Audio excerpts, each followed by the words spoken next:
पे चलते हैं। उसने कहा नहीं शॉपिंग करते हैं। मैंने जेब से सिक्का निकाला, हेड और टेल।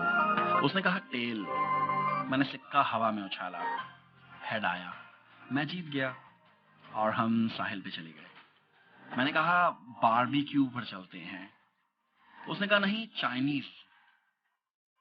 मैंने सिक्का निकाला, हेड और टेल। उसने कहा टेल।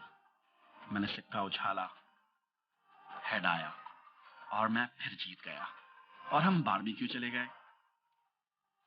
एक दिन मैंने उससे कहा मुझसे शादी करोगी? उसने कहा नहीं कजन से करूंगी। मैंने फिर सिक्का निकाला, हेड और टेल। उसने कहा टेल। इस बार कम वक्त टेल आया और वो कजन के पास चली गई।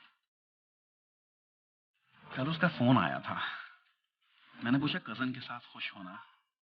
कहती हाँ बहुत खुश हूं, वो अपने फैसले खुद करता है, सिक्के से नहीं करवाता। मैंने कहा मतलब तुम्हारी राय नहीं लेता? उसने रोना शुरू कर दिया और फोन बंद कर दिया।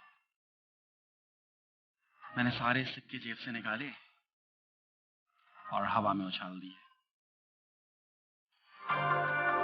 तुम्हारी राय